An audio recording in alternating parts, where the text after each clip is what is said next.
Que a espiritualidade esteja conosco mais uma semana. Estou feliz em estar com vocês mais uma vez e vou iniciar a nossa prece para que a gente vá, né, concentrando e iniciando esse nosso momento de estudo.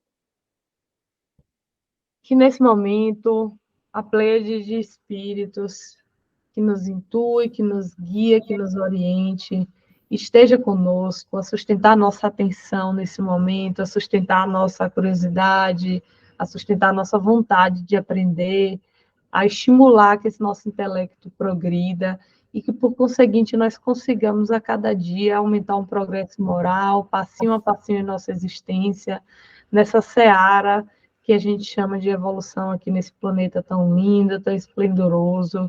Nós podemos chamar de mãe Gaia, de mãe Terra, que é um berço para a humanidade, é um berço para todas as espécies que aqui habitam, um ventre, né, um seio a nutrir toda essa vida. Então, que nós possamos a cada dia aumentar a nossa admiração, nosso respeito, nosso amor e a nossa ética para com essa nossa casa-mãe que nos recebe com tanto afeto e com tanto amor. Paz e bem. Semana passada, terminamos o capítulo da máquina de mundo newtoniana.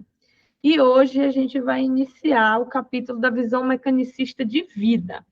Né? Então, na introdução, o Capra ele perpassou por todas essas questões, mostrando que a visão mecanicista, por um certo período, teve um ponto na introdução que ele falava sobre o pêndulo que oscilava, né? Ora para o lado reducionista, mecanicista, peraí, sumiu agora. Cartesiano, quase que eu falo Kardeciano. Então, reducionista, mecanicista e cartesiano. E ora esse pêndulo voltava para a visão holística. Semana passada nós estudamos como surgiu basicamente essa visão de mundo mecanicista e reducionista, basicamente que teve como Isaac Newton, o pai dessa visão de mundo assim mecanicista, e agora a gente vai trazer essa visão mecanicista para a vida, ou seja, para as ciências biológicas.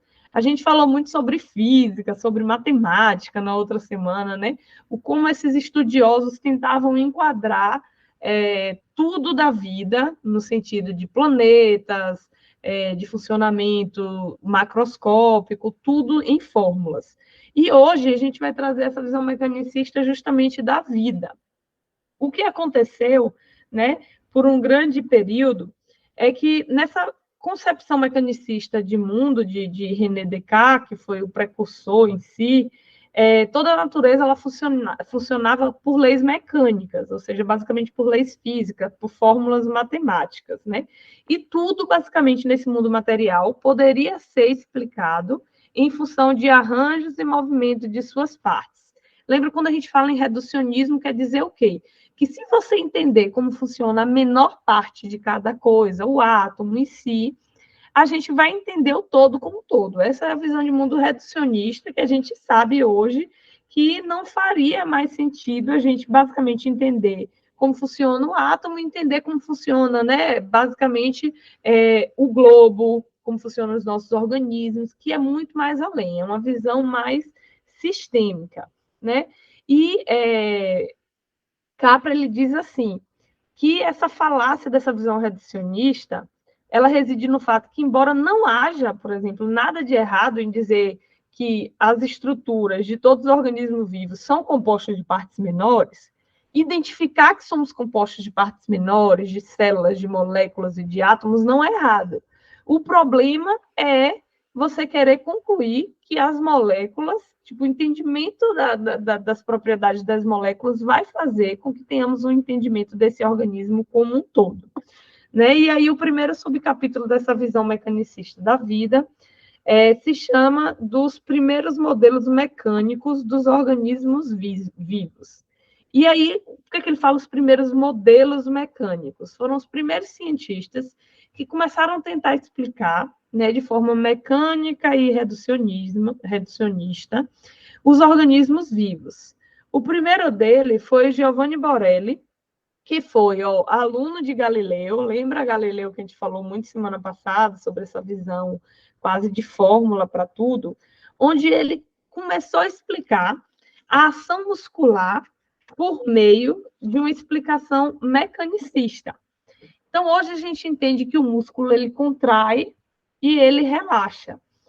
E nós entendemos hoje que não é simplesmente por diferenças de tensões dentro do músculo, por transferências atômicas, que envolve também um impulso nervoso do cérebro, que envolve a vontade do espírito, né? Então, essa é a visão holística. Mas naquela época, né, esse estudioso chamado Giovanni Borelli, ele começou a dar fórmulas, né, a ter essa visão reducionista para esse movimento, essa contratura muscular. Logo em seguida, veio um estudioso que se chamava William Harvey, que aplicou esse mesmo modelo mecanicista de fórmulas praticamente matemáticas para o fenômeno da circulação sanguínea, fórmulas de pressão, né? Que a gente entende sim, que explicou por muito tempo e ajudou os cientistas a entenderem de que forma contrai-se o músculo, de que forma o sangue circula no nosso organismo, mas que não seria só uma fórmula matemática, não é só uma diferença de pressão, não é basicamente uma fórmula matemática que explica a contratura muscular e que explica a circulação sanguínea, né? Então, por meio desses dois primeiros estudiosos, foi começando a explicar, eles começaram a querer explicar a vida por essa visão reducionista. E esse estudioso que chama William Harvey, ele começou a fazer uma analogia muito clara de anatomia e hidráulica, ou seja, o estudo da física, que estudava o movimento dos fluidos, né, do líquido dentro de um tubo ou de um cano, basicamente com essas mesmas fórmulas de matemática, ele, sem a ajuda de um microscópio, sem olhar o sangue, sem olhar as células, ele começou basicamente só observando a hidráulica a entender como que o sangue corria dentro do nosso corpo. Então, eram gênios, de fato. O fato, eu volto sempre a falar, o fato dessa visão reducionista e mecânica não quer dizer que eles não fizeram grandes descobertas. Se não assim as fosse, até hoje a gente estava patinando para conseguir curar algumas doenças que têm um cunho biológico, mas se a gente também não tivesse a visão holística, a gente não curaria a maioria delas, porque tem cunho biológico, psicológico e espiritual. Então, é como se a gente não tivesse aqui dizendo que eles não foram importantes, né? Eles foram sim importantes. Mas a partir do momento que essa visão se expande, que ela deixa de ser meramente reducionista e formular e métrica para envolver esse ser espiritual, essa vontade e tudo isso no meio, em toda a questão, a gente também estaria perdendo, né? O que foi que barrou eles, esses cientistas iniciais, nessa ideia de visão de mundo basicamente muito mecânica? Quando eles começaram a tentar explicar, por exemplo, a digestão e o metabolismo dos tecidos com cálculo.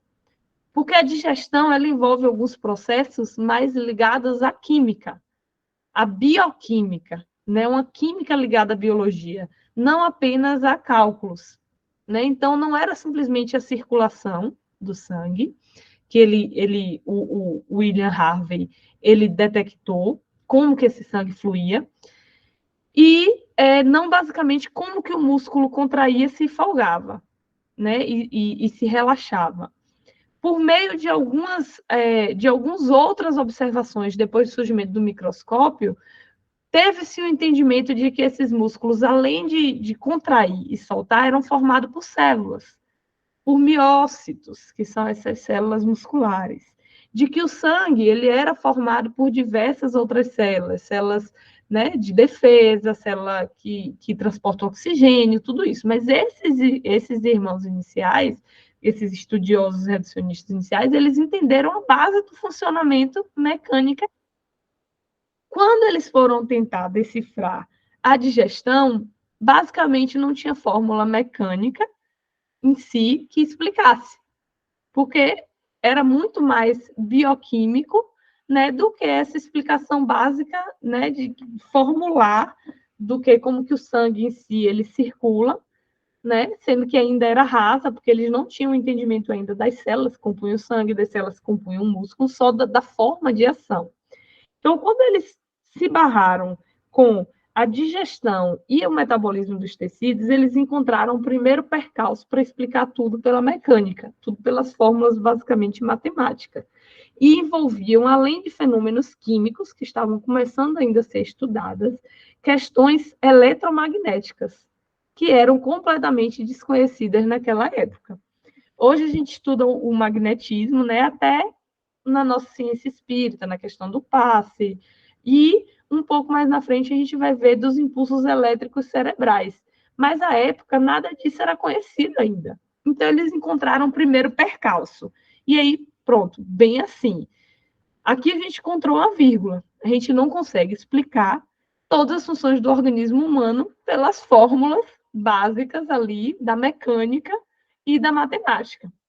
Foi o primeiro percalço para a explicação, né, da vida em si, por meio dessas fórmulas. Quando Antônio Lavoisier começou a explicar como que funcionava a respiração por meio da descoberta do oxigênio, vamos lá, descoberta do oxigênio, ele já existia, né? Ele só detectou, para não parecer, olha, só a partir do século XVIII que a gente começou a respirar, não, né? A descoberta por um estudioso de como funcionava o oxigênio e essa respiração. Então, Antônio Lavoisier, que viveu entre 1743 e 1794, ele foi chamado pai da química moderna. E essa química moderna, ela começou justamente com o descobrimento do oxigênio.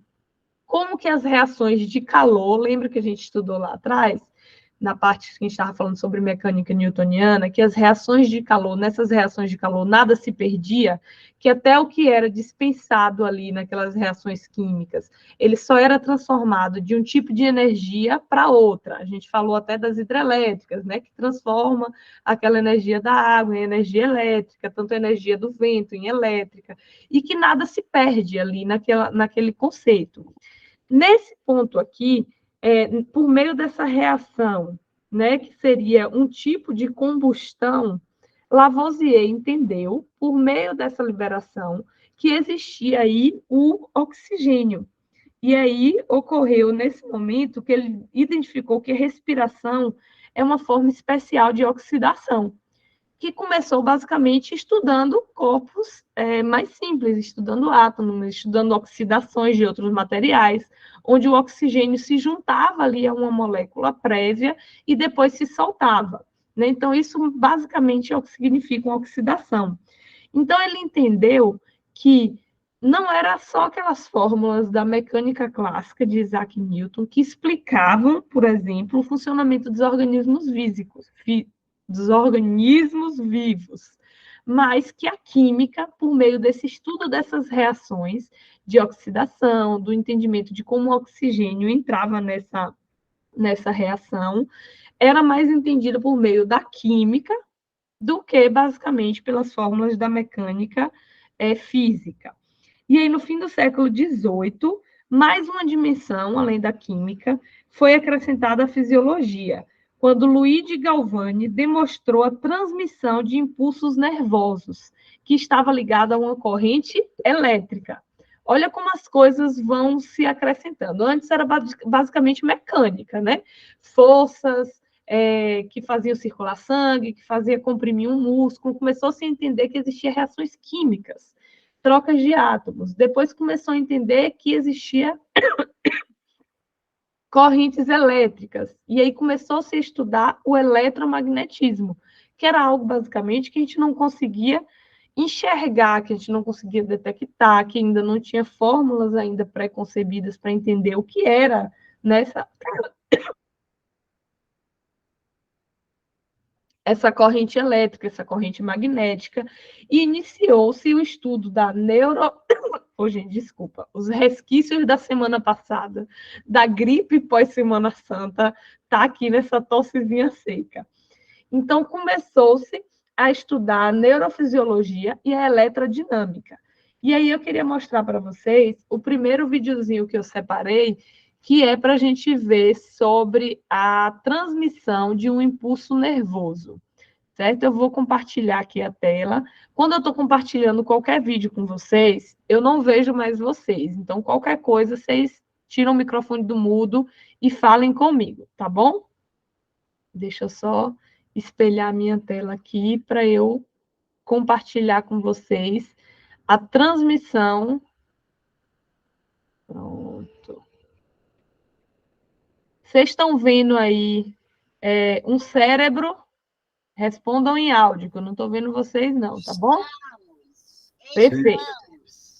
Vou soltar aqui a transmissão, como que funciona a transmissão do impulso nervoso no nosso cérebro.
Então, um videozinho rápido para mostrar. Naquele momento que ele mostra entrando e saindo, né? Aquela corrente, era para eu ir falando ao mesmo tempo. Mas ali é uma diferença, basicamente, de concentração de átomos dentro e fora da molécula ali do neurônio, como uma corrente elétrica, de fato, como uma corrente elétrica num fio, né? Então, essa corrente elétrica... Oh, deixa eu dar só uma pausazinha aqui, rapidinho, que meu notebook está sem a tomada. Só um instantinho, senão ele vai descarregar.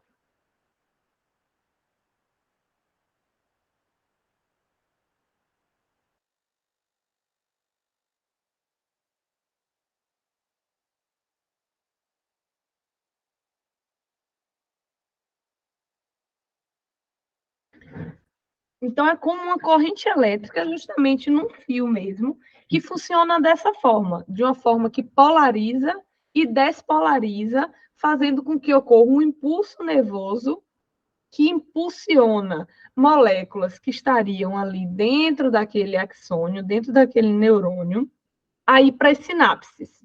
O que são sinapses? É a ligação de um neurônio com outro. Como que envia mensagem? Por exemplo, quando a gente fura o dedo, que o cérebro recebe a mensagem da dor e devolve a mensagem imediatamente para a gente tirar a mão. É dessa forma. Ocorre uma imediata despolarização daquele neurônio, que é a mesma coisa que ocorre com a transmissão da energia num cabo, né? Qualquer. Ocorre repolarização e despolarização, e a corrente elétrica passa ali. É basicamente a mesma coisa, é claro que não é o mesmo efeito, porque são íons diferentes que participam, e também movimenta ali dentro do neurônio, como se fosse um fio de energia, moléculas que vão levar mensagens, né? Num fio de energia, ele também polariza e despolariza, e vai levar energia que vai ligar uma televisão, né, que vai mandar mensagens para a gente. É basicamente assim. Diga, James. Ok, coincidentemente, eu estou fazendo uma revisão do estudo do livro de Norma Dodge, e ele escreveu um livro que fala sobre o cérebro que se transforma, como a neurociência pode curar as pessoas, né? E tem um capítulo aqui que eu achei interessante desse livro aqui, ó, como o cérebro que se transforma, né? E ele diz algo que é exatamente o que você está comentando, que está dentro da abordagem de Capra, e como a proposta é uma visão sistêmica da vida, a gente percebe que o cérebro é essa é uma conexão sistêmica do nosso mundo cerebral. E aí ele diz assim que uma das grandes descobertas de Penfield foi de que os mapas cerebrais, sensorial e motor, como mapas geográficos, são topográficos, não é? O que significa que áreas adjacentes na superfície do corpo costumam corresponder a áreas adjacentes nos mapas cerebrais. Ou seja, eu sempre comento que Salvador é um neurônio. A BR-324 é uma sinapse conectada com outro neurônio, que é Feira de Santana. De Feira de Santana, você pega a BR-101, que é uma sinapse, e que está lá conectado com Tancredo Neves e Gandu, que é um neurônio. Então, a pergunta é, no dia que eu viajei de Salvador para Gandu, eu saí de um neurônio e viajei pela sinapse.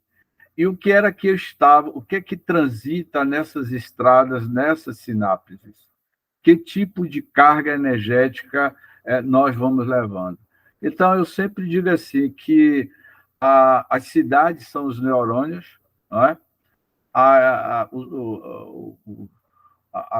Os neurônios são as cidades, as sinapses são as estradas. E que tipo de carga nós transitamos por essas sinapses? Então, essa é a grande teia. É o que o Norman Doidge diz, que a neuroplasticidade ela ocorre quando você busca a qualidade de transmissão que você vai ter entre um neurônio e o outro, né? Isso é fascinante. É o que o Capra está nos levando, não é? Ele está nos levando mais adiante. Como é que nós podemos conectar esse sistema de rede neuronal com o sistema de rede cósmico, como eu vi na gravação? O Diogo fez um comentário na semana passada, porque eu assisti a gravação, semana passada foi retrasado, que esse cosmos vivo é esse organismo que está em grandes conectividades. E que os últimos capítulos do livro ele vai falar exatamente sobre espiritualidade e uma conexão mais divina.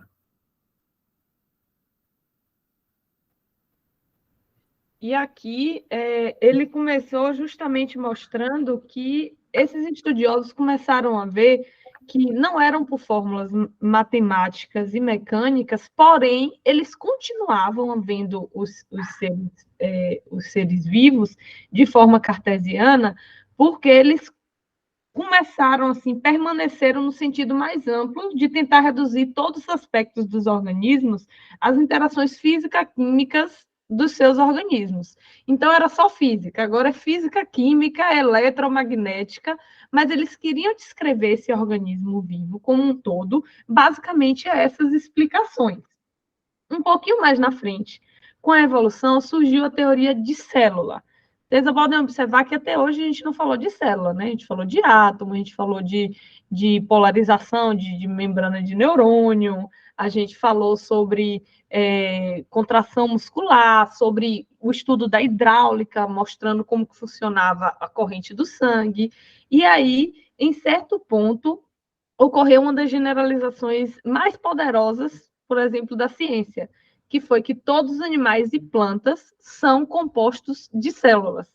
O que seria célula, né? Essa palavra célula, ela foi cunhada pelo naturalista Robert Hooke, que ele identificou a célula como se fossem pequenas células mesmo, que ao observar num microscópio altamente rudimentar, ele observou uma cortiça, né, de aquele material, né, tipo courozinho, uma cortiça. E ele observou ali, como não era mais uma observação de uma parte viva, os espaços onde existiam as células.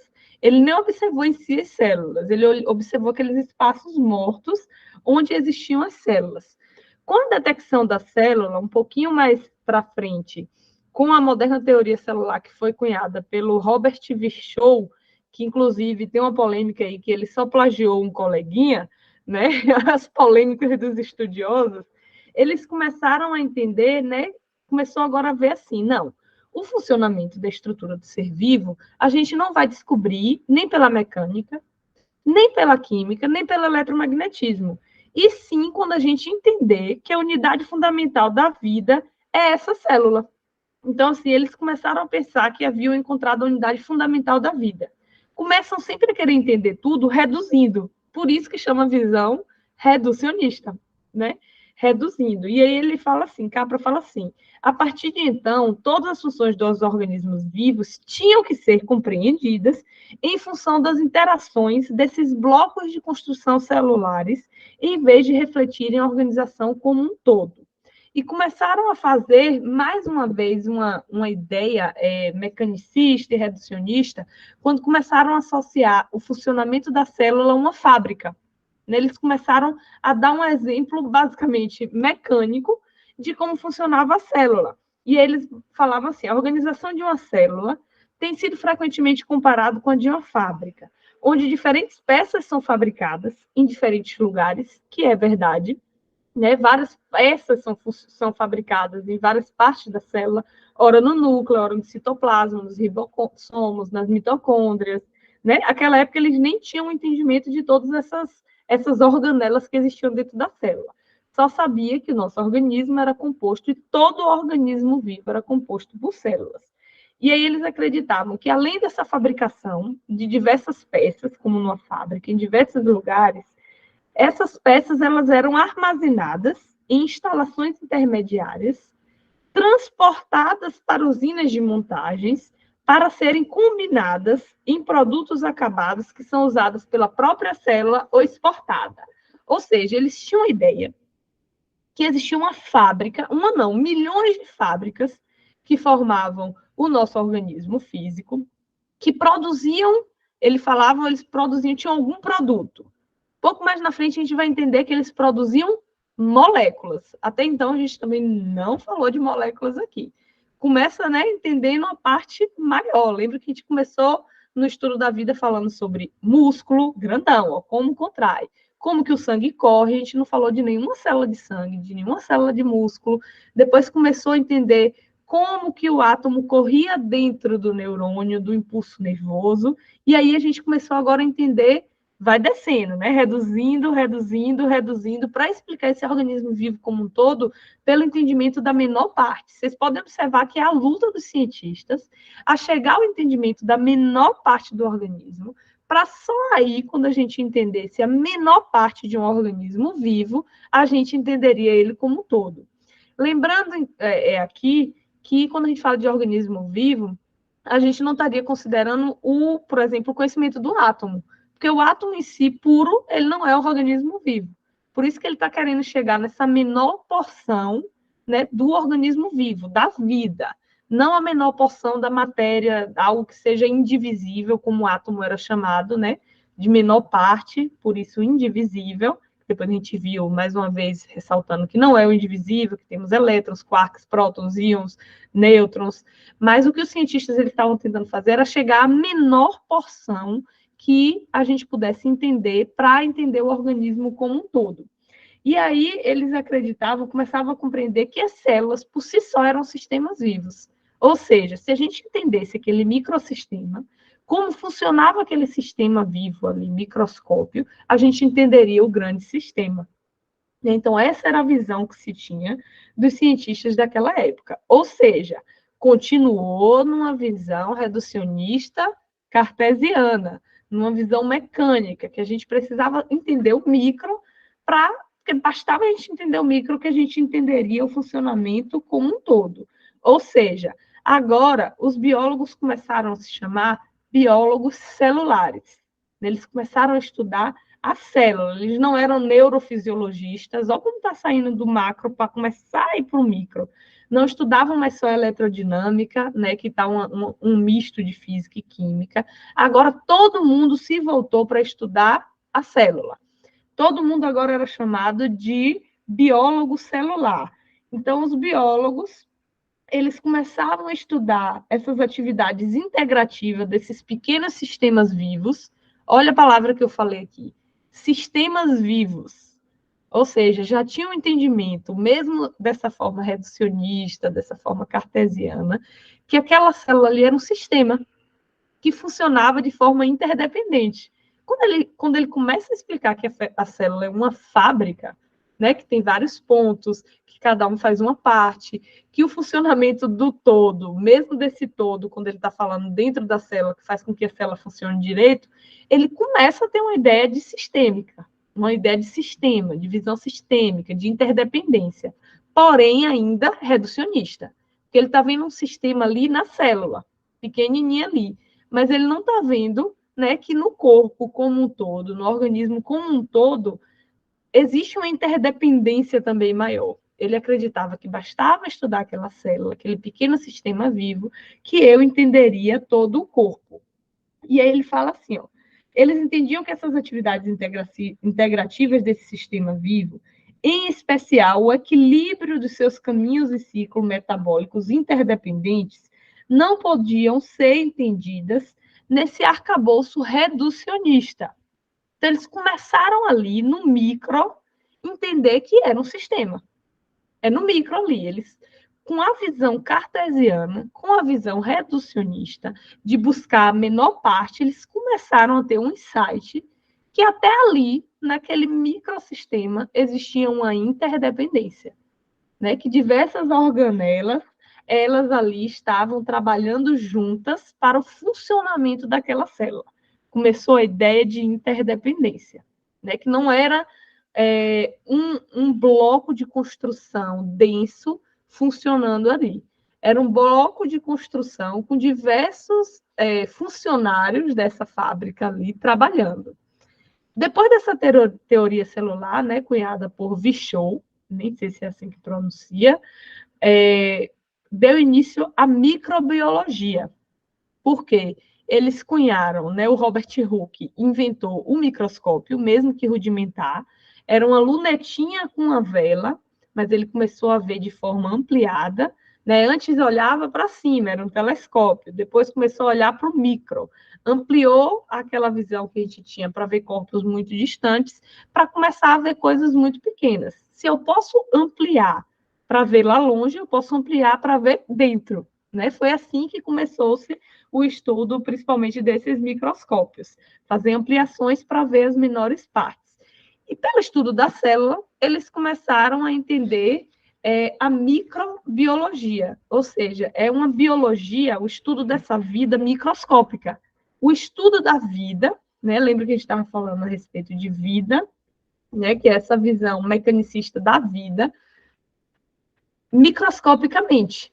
E aí, Louis Pasteur, né? Louis Pasteur, que inventou, graças a Deus, a pasteurização, para a gente não se acabar morrendo, né, de todas as doenças do mundo, começou a estudar o impacto da química e da biologia dentro da medicina. Como que o entendimento, né, dessas fábricas, desses seres microscópicos, influenciaram na questão da saúde e da doença. Da mesma forma, por meio do entendimento dessa biologia, começou aquela ideia de como surgiu a vida. Qual foi a primeira molécula que explica a vida? Né? A vida surgiu de forma espontânea. Em a Gênese, por exemplo, tem uma discussão a respeito dessa questão do surgimento da vida, né? Da abiogênese, que seria essa geração espontânea, onde a vida surgiria do nada.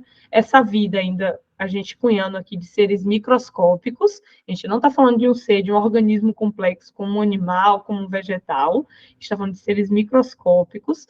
E a abiogênese acreditava que a vida surgia de matéria amorfa, do nada. Que alguns cientistas faziam alguns estudos que deixavam ali, né, umas coisas sujas e do nada começavam a surgir moscas, como se a mosca tivesse surgido do nada. E o entendimento que a gente tem hoje é que a vida surge da vida. Ou seja, uma mosca antes deixou um ovo ali, que eclodiu e aí surgiu outra vida. E só entendendo, né, dessa forma microscópica, olhando o entendimento, né, de larva, de ovo, de processos anteriores, né, da vida, dessa forma microscópica, que a gente começou a entender que a vida ela não surgiu de forma espontânea. E a gente também começou a entender, né, Louis Pasteur começou a demonstrar que qualquer micro-organismo que se desenvolvesse sob condições convenientes, desse viriam outros micro-organismos, seria uma multiplicação celular. E aí começou a entender também que esses micro-organismos, ou seja, as bactérias, elas também participavam de processos químicos, como a fermentação. E aí surgiu a bioquímica, sempre levando vida a essas ciências que antes eram basicamente ciências mortas, que estudavam apenas átomos, né? E aí eu vou passar para vocês um filmezinho, um videozinho curto a respeito da teoria celular e dessa ideia do surgimento da vida. Porque tudo que eu falei começa a ficar visível, certo? Como eu sei que vocês estão conseguindo ver, eu vou já colocar aqui.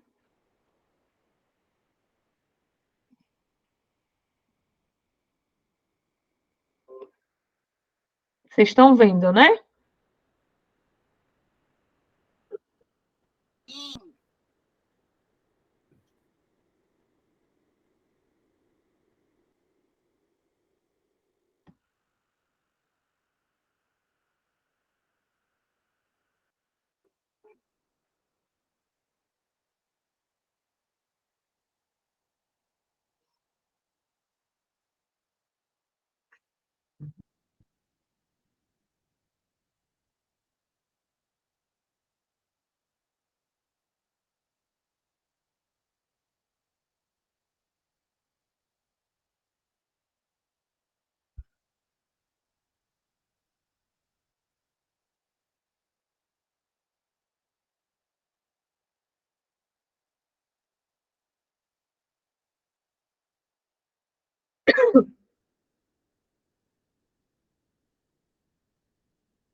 basicamente, para a gente resumir, né, vendo aquilo que eu falei, porque eu acho que o videozinho dá uma ajudada. Eu passei um pouquinho rápido, dei uma acelerada, porque foi mais para vocês terem uma visão daquilo que eu já tinha explicado rapidamente. Um pouquinho mais na frente, né, começou-se o estudo da evolução por meio da teoria da evolução de Charles Darwin e da hereditariedade de Mendel, né? Então, o que abandonou de uma vez por todas essa ideia de uma teoria cartesiana, reducionista, de que o mundo já teria sido nos entregue pronto, com espécies já prontas, foi justamente a ideia, né, da teoria evolutiva de Charles Darwin, que diz que todos os seres existentes, eles derivaram de um ancestral comum. E se existia, né, essa ancestralidade, a gente começou a ter uma perspectiva de uma mudança, né? Ela vem um início de uma mudança de paradigma, que foi aquilo que a gente começou na introdução do livro, de perspectiva do ser, de algo que já existia, para o vir a ser, para o entender que somos seres evolutivos. E aí começou, nesse ponto, uma visão holística e sistêmica de vida, onde a gente entendia uma enorme rede planetária de seres vivos interligados no espaço e no tempo. No espaço, porque em qualquer espaço que nós estivéssemos do globo, descendíamos todos de um ancestral comum, que foi justamente aquela célulazinha que no final do filme anterior, a pessoa que estava narrando explicou que seria a primeira forma de vida. Tinha proteínas simples ali, que se uniram, formaram uma membrana que separou do meio externo um meio interno aqui. E dentro desse serzinho inicial que surgia ali, que chamamos de coacervado, estaria os primórdios de toda a vida no planeta. E que, portanto, nós entendemos essa visão mais interdependente de tudo que existe. Se uma célula surge de outra célula e não do nada, temos um parentesco. Ou seja, começamos a enxergar essa visão interdependente de vida, né? Então, Darwin, ele compartilhava com seus contemporâneos da época uma suposição que as características biológicas, né, elas representaram uma mistura de seus pais. Ele já começou lá atrás, sem o entendimento, né, de DNA, nem de hereditariedade, nem nada, a identificar que temos no nosso organismo, de qualquer ser, uma mistura de características dos nossos pais.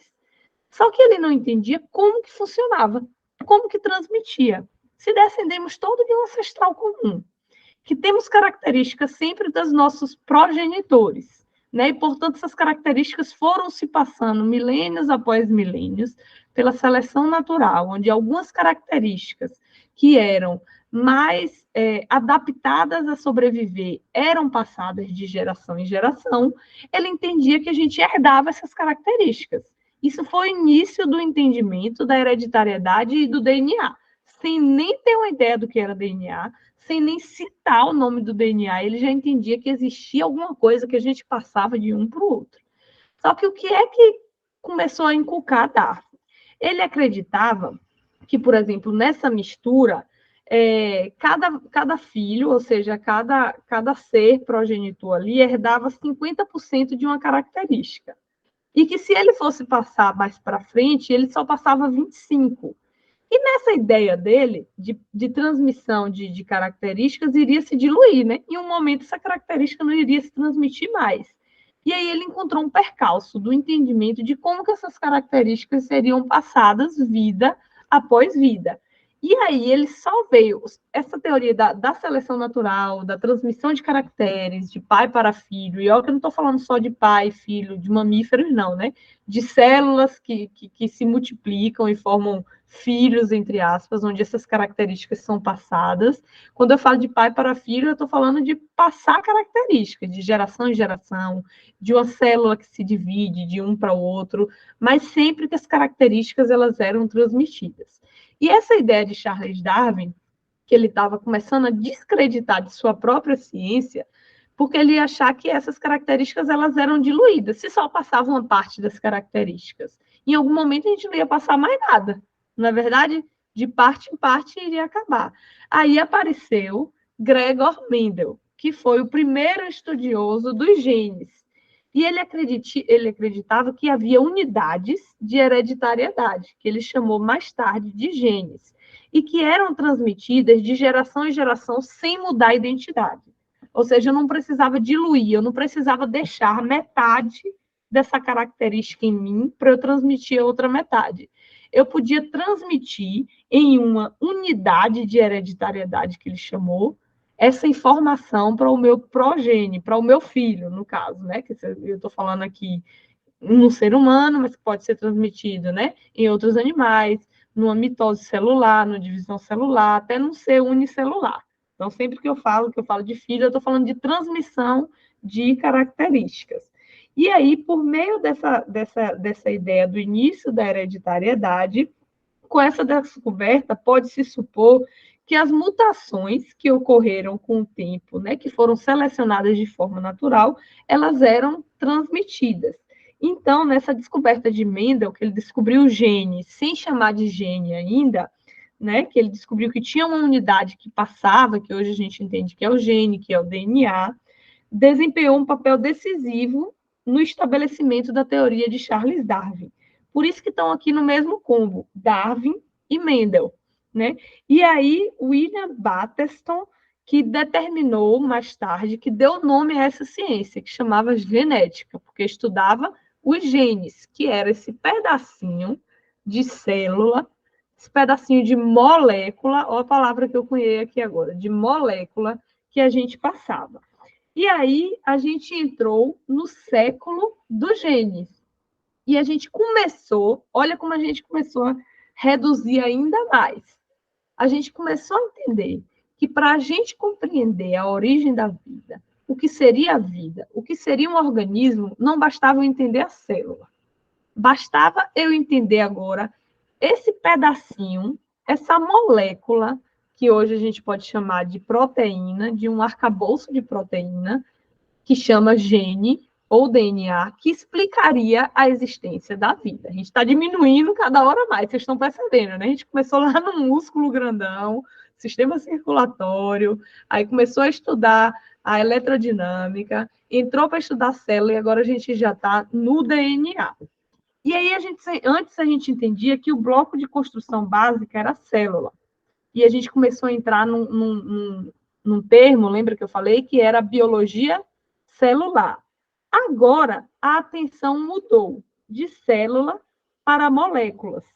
E começou-se a explorar as moléculas do gene, que estavam dentro das células, diminuindo cada vez mais.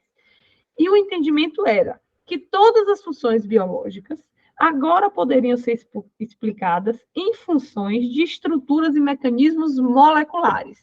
E aí surgiu a biologia molecular, reduzindo o estudo da vida, que é a biologia, né? Não é o estudo da vida, biologia celular, e agora a gente está na biologia molecular. E aí a gente entendeu, ixi, ainda tem 2 páginas. E aí a gente entendeu o que eram os genes. A gente começou a entender que... eu estou aqui na dúvida se eu entro ou não nessa parte. O que é que vocês acham? Me dê um help aí. Dá para a gente estender uns 10 minutinhos? O que é que vocês acham? Kessia, dá para estender, porque eu acho que você conclui aí. Isso, eu acredito que concluo sim. Então, a gente começou, por meio do estudo dos microscópios, ver uma célula, lá dentro da célula, o entendimento que existiam proteínas e ácidos nucleicos, que são chamados DNA e RNA, e investigar as propriedades químicas dessa estrutura de DNA, surgindo essa biologia molecular. Surgiu nesse meio do caminho um termo também que é chamado de enzima. Kessia, o que é enzima? Enzima são proteínas que catalisavam, ou seja, mediavam as reações químicas específicas que são essenciais dentro de um organismo vivo. Ô, Kessia, o que é que isso tem a ver com a gente começar a fugir, no caso, tentar começar a ver fora dessa visão cartesiana, dessa visão reducionista? Que a gente começou a ampliar a visão, né, daquela mecânica de fórmulas para coisas mais vivas em si. E essa genética em si, recém-estudada, começou a entender e a nos colocar no mesmo patamar de todos os seres vivos. O que é que ele falou aqui? Que as enzimas participavam das reações químicas de absolutamente todos os organismos vivos. Começou a nos colocar em par de igualdade, né, já biologicamente falando, com todos os organismos vivos. Todos os organismos vivos, lembrando que a gente está falando de vida, tinham essas moléculas, né, de DNA, que são grandes moléculas, e todas as moléculas, todas as funções que ocorriam ali naquele núcleo celular dependiam de enzimas também. Era igual para todo mundo, para as bactérias, para as plantas, para os animais mais simples, animais mais evoluídos e para os seres humanos. E que essa função básica desses genes, que a gente transmitia de um para o outro, de geração para geração, era controlar a síntese de enzimas e de proteínas.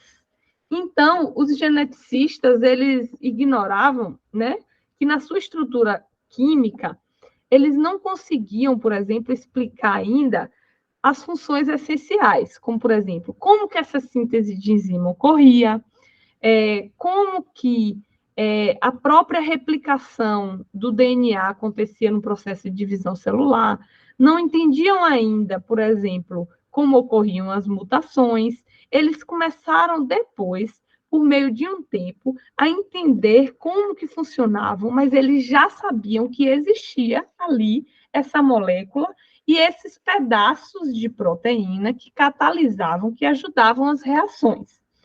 Com o passar do tempo, esses biólogos moleculares tiveram um apoio de grandes físicos, inclusive vamos ver se eu vou conseguir falar, Erwin Schrödinger, que tem um livro que chama O que é Vida, onde ele fez diversos questionamentos que nos ajudaram para a teoria holística, no entendimento de que a vida ela não podia, né, ser entendida apenas por fórmulas. Começou a abordar a teoria quântica nesses livros, um contexto de biologia, mostrando que o organismo ele tinha uma estrutura muito mais elaborada do que apenas formular. E aí vários físicos que antes estavam tentando enquadrar esse mundo por meio de uma teoria reducionista, começaram a adentrar na biologia molecular para estudar o DNA. E aí, com o passar do tempo, quando Linus Pauling descobriu a estrutura de uma molécula de proteína, como que se olhava a estrutura de uma molécula de proteína, uma junção de vários outros pequenos pedaços, que são os aminoácidos, que eles começaram a entender como que funcionava o DNA. E, a partir daí, o Watson e Crick, olha como um vai ajudando o outro, né? Mendel começou a entender que tinha um pedacinho que chamava gene que passava. Aí depois veio Linus Pauling, entender o que era uma proteína, como era a estrutura de uma proteína, né? Que aí começaram a entender que essa enzima era um tipo de proteína que ajudava nessas fórmulas. E aí, por meio, usando dados de raio-x que já foram obtidos por outros, Rosalind Frank e Maurício Rickes, Watson e Crick, outras pessoas, começaram a estudar e entender como que funcionava o DNA. Olha como a gente vai saindo, e um auxiliando o outro, até nas teorias e nas descobertas ocorre de forma sistêmica, um interdependente do outro. Então, por meio dessa quebra desse código genético, desse DNA, né, começou-se a entender que as características de absolutamente todos os seres vivos, desde as bactérias até os seres humanos, estavam codificados em seus cromossomos, na mesma substância química, usando o mesmo código genético. Então, os biólogos eles descobriram aí o alfabeto de uma linguagem verdadeiramente universal de vida. Então, começaram a entender, pronto, a gente tem uma linguagem universal de vida, a gente entende que existe uma conexão entre todos os seres, porque existe algo que está em todos eles, que é esse DNA, e que justamente apresenta as mesmas características em todos os seres. Que características são essas? Produzir proteínas que vão determinar as nossas formas. E aí eu quero mostrar para vocês uma animação aqui que vai falar sobre como que ocorre a transcrição, né, das proteínas dentro do DNA. Deixa eu ver quanto tempo tem aqui, é uns 2 minutinhos até a gente, deixa eu ver aqui. Ó, eu não vou mostrar hoje, não. Semana que vem eu mostro, para a gente conseguir finalizar, e como a gente... Eu posso mandar no grupo, acho melhor, senão a gente não consegue finalizar o capítulo, né? O que foi que entrou de barreira aqui? O determinismo genético. Começou-se a entender, com essa descoberta, né, que é extremamente significativa, o L entre os genes e os traços biológicos, começou-se a entender também que os genes especificam as enzimas que catalisam cada processo biológico. Começou também, com base em toda essa questão da teoria genética, a ter um determinismo, como se nascêssemos com uma história ali predita já pelo gene, né? Como se fosse um determinismo genético, que os genes eles determinariam todo o nosso comportamento celular, como se não tivesse uma influência espiritual por trás disso. Então, esse determinismo genético ele tornou-se um paradigma dominante da biologia molecular, gerando uma multidão de poderosas metáforas. O DNA, com frequência, ele foi reconhecido como um programa, como um projeto, né, que seria determinando as nossas características, inclusive psicológicas, né? Então, os organismos vivos, eles tendiam a ser vistos naquele momento simplesmente como coleções de genes, sujeitos a algumas mutações aleatórias e as forças seletivas no meio ambiente sobre as quais eles não tinham controle.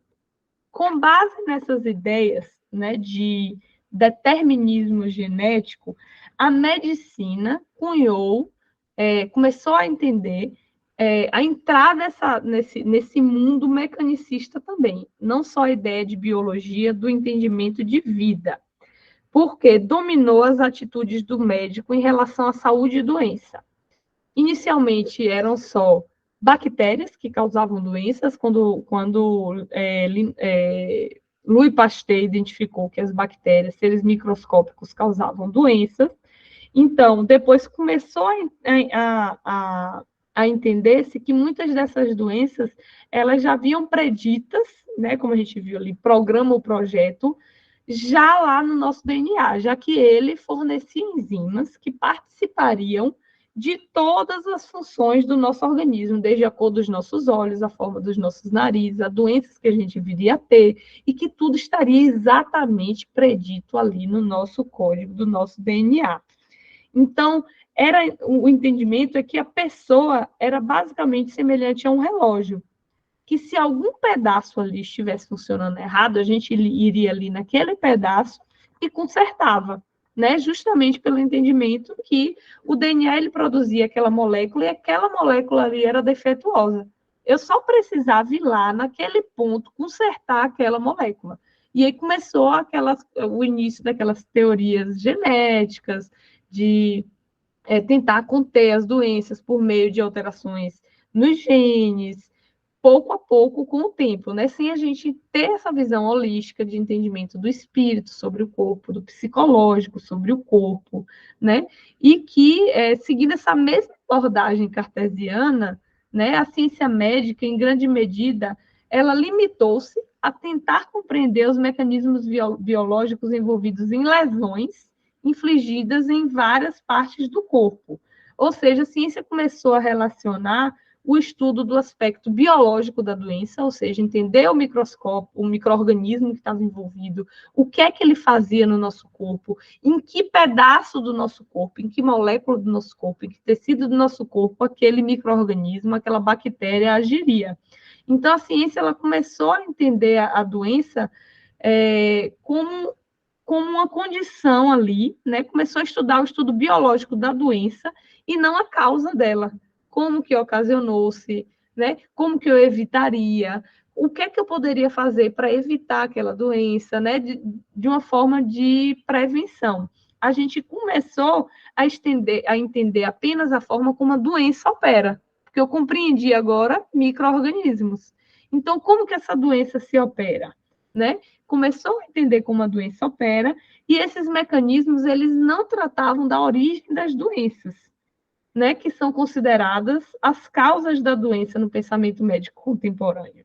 E ali só, né, em como que ocorria a doença. Então, ia lá, tinha que olhar só a bactéria, tinha que olhar só aquela molécula, só aquela parte do tecido, né, e essa medicina, né, essa medicina baseada nessa biologia molecular, ela tira do componente aí científico a ideia de mente e corpo, a ideia espiritual, a ideia religiosa, né, que hoje a gente começa a adentrar, né, nessa ideia de medicina que a gente chama holística, sistêmica, complementar, né, que leva em consideração o ser como um todo, não apenas como um amontoado de proteínas, um amontoado de DNA, certo? Então, a gente... Eita, falei, quase que eu não respiro, mas a gente conseguiu concluir a ideia, né, dessa ideia mecanicista de vida, que começou do macro, vocês viram, e foi, ó, reduzindo, até a gente chegar para entendimento, né, do DNA. E mais uma vez eu volto, o que eu falo praticamente toda semana. O entendimento dessas moléculas, o entendimento dessas partes microscópicas são altamente importantes quando somadas com o todo.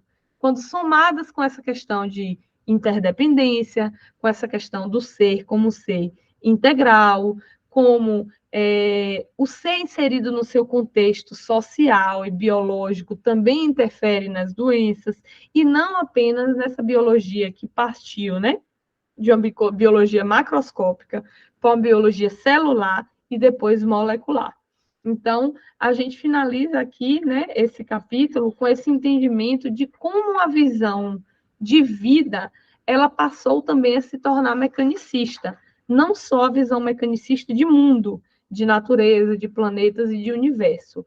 A vida também foi reduzida a DNA, formação de proteínas e enzimas que participariam de todas as funções do nosso organismo. Então, resumindo, né, essa nossa fala de hoje, essa visão cartesiana de vida é justamente que, apesar de ter achado um elo de ligação que já nos ligaria à ideia holística, que seria esse DNA, os cientistas botaram tipo aquele coisinho de burro, né, que não enxerga para o lado, para enxergar só a molécula, não o entendimento de que somos essa família interdependente, né? Apesar desse entendimento, de começar a adentrar, né, nessa visão sistêmica, nesse holismo, nessa interdependência, mesmo no estudo das células e do DNA, nesse momento eles focaram basicamente na estrutura molecular, né, na estrutura de proteínas, que são moléculas microscópicas, junção de átomos, de aminoácidos, né, para ter essa visão simplista, reducionista e cartesiana. Então, mais tarde, a gente vai usar essa mesma visão, com essa reflexão, né, sistêmica e holística, de ancestral em comum, de que se a célula, que é microscópica, é um sistema interdependente, imagine o nosso organismo, imagine a nossa sociedade, imagine o nosso universo, né? Mas é o início dessa visão holística, sem sair ainda da visão reducionista. É só o início, né? Semana que vem, a gente vai falar sobre o pensamento social mecanicista, em como essa ideia reducionista, não holística, adentrou no nosso pensamento social, nas ciências sociais, no estudo das comunidades, né, das grandes cidades, das relações sociais. Vimos do macro, de mundo, para o micro-organismo, e agora vamos ver, por mais que pareça impossível, uma visão mecanicista no relacionamento social, que é de interdependência. Mas veremos semana que vem como os cientistas conseguem, né, nos direcionar para essa visão amplamente reducionista em todos os campos dos saberes, para depois a gente aí conseguir quebrar esse paradigma, né? Hoje a gente finalizou por aqui e eu queria saber quem pode fazer a nossa prece final para a gente encerrar hoje com vibrações bem desejas. James. Então, vamos agradecer as forças inteligentes que regem o universo, que regem todo o sistema de vida nesta mãe Gaia, na qual cada um de nós estamos conectados de forma interexistencial entre a Terra e o céu. Há uma diversidade de vida em abundância, de amor em abundância. Este grande engenheiro sideral, este grande geneticista sideral, tem nos oportunizados a vivenciarmos em sociedade a busca do amor, que é o dilema humano. Jesus, esse paladino do amor, nos ensinou que a maior ética que existe na humanidade é a ética do amor. Que possamos amarmos uns aos outros, como eu vos amei. Gratidão, muita paz. Amém, paz e bem. Até semana que vem. Amém. Até semana que vem, até semana gente. que vem. Boa noite a todos. Tchau. Boa Boa noite, noite. gente. Boa noite a todos. Boa noite.